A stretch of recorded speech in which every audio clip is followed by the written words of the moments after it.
Well, I've been meaning to do a review of the different Ghibli ukulele books. Haven't done it yet, so here it is. I just want to talk a little bit about these books. If you are interested in getting your own ukulele book, then you might have a little idea of what to expect from each.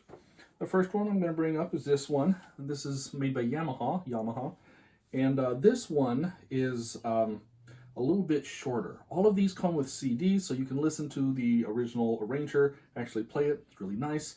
But this one only has like 16 songs. Most of the other books have twice as many songs recorded.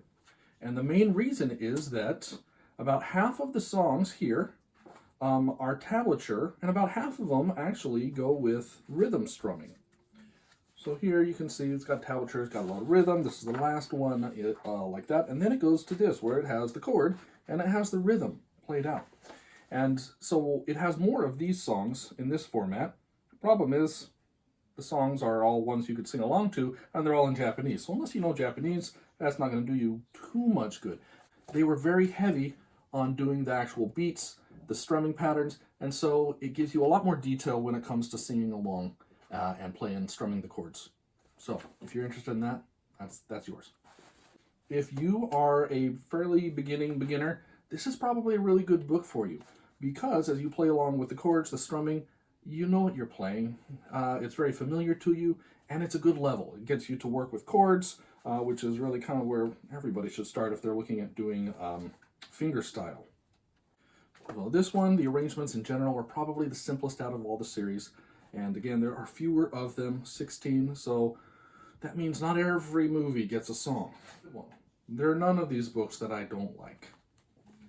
This is the second one here. This is Do Re Mi. And this one's a pretty good one all around. It has some more challenging arrangements, but it also has some that are just pretty simple and straightforward. This is a good one for a wide range of abilities. So if you're pretty early beginner, but you really want to stretch yourself, this is a good one as well. This one has 34 songs in the catalog. The CD has 34 songs that you can listen to. So you can listen along, make sure that you are sounding close to what it should. And you can see there's some things here that look a little bit fancier and some that look a little bit simpler. But all around, this is pretty good. Some of my favorite arrangements came out of this book.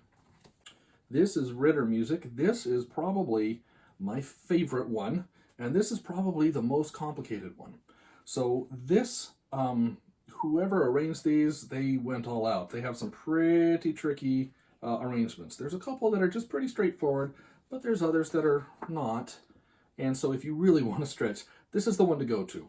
Ritter is also the company that made the guitar arrangement by Daisuke Minamizawa, and it's fantastic. So overall, I really like the Ritter. But this is a little bit more advanced if you're really looking for a stretch or you're looking for a challenge. This is a great one.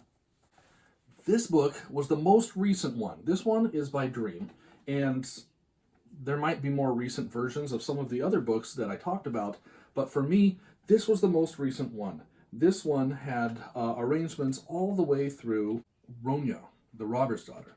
Now, Ronya, the Robber's Daughter is a series. It came out on Amazon Prime here in America, and the main theme song is just fun.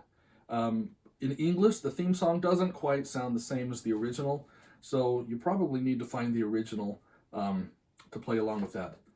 But also, one of my favorite things is it starts way before Studio Ghibli. The very first song comes from Panda Go Panda, which was a collaboration by the two main people who founded Studio Ghibli. So even though it's not a Studio Ghibli movie, it was made by the people who later made Ghibli, so it's a lot of fun. And the song is really hard to get out of your head. This one has a great arrangements, and it has a wide variety of abilities. Some are very straightforward, some are very complex. Whoever arranged these knows what they're doing. I'm pretty sure their primary ukulele is their main instrument, but this is a very good book. And all of these books, all of them have a section in the back where you can, if you know Japanese, you can sing along. If you don't know Japanese, you can at least play along with the chords, and you know how the songs go, so you can play along. So no matter which book you get, if you want to go and really stretch yourself, you can do that. But if you're a beginner, you could still do the back part of all of these books. There's something available for everybody. Again, there's not a bad book They're all great. I love them. I have a favorite arrangement from each one. No matter the difficulty, all of them have something for everybody. And these are not all of them. There are more books out there as well, companies that I didn't get my hands on, and I'm sure there's something magical in each one. Hope this helped.